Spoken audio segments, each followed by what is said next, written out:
So today I wanted to teach you how to use the drying rack.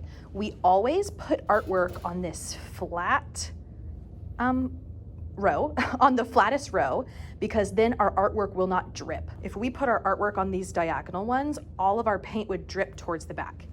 If you are using large paper, we can fit 2 papers on 1 row. They need to go vertical like this.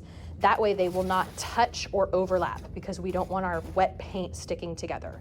So 2 big papers.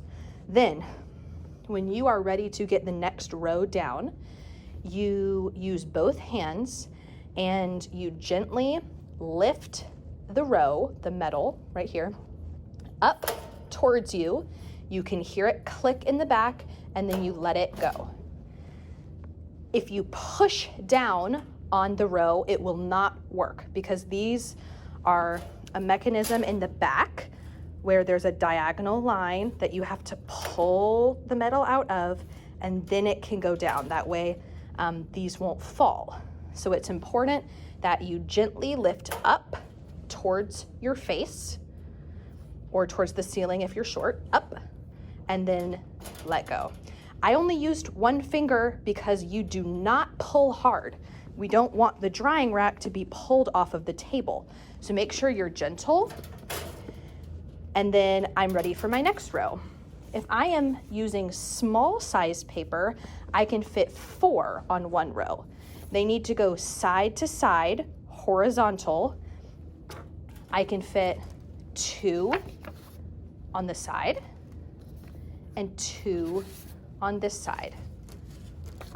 That way, my papers are not touching or overlapping because we don't want our wet paint touching.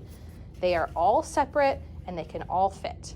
Again, when I am ready, when the whole row is full, I pull up towards me, diagonal, and let it go.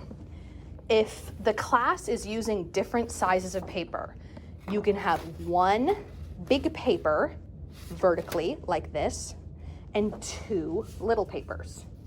And then the 2 little papers fit 1 this way, 1 this way. Again, this row is full. I need to pull down the next row, gently pulling diagonal up towards me.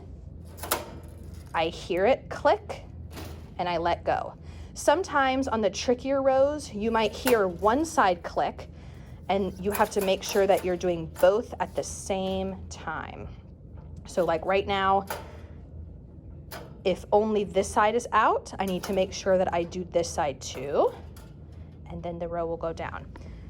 So gently, I'm just gonna show you with lots of rows so that you can see. I pull up towards my face, let it fall down.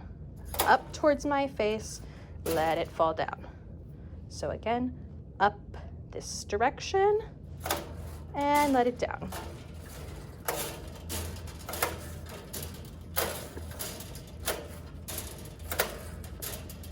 So if there's ever too many rows, we don't want to put our paper all the way up here. That would waste a lot of the space on the drying rack.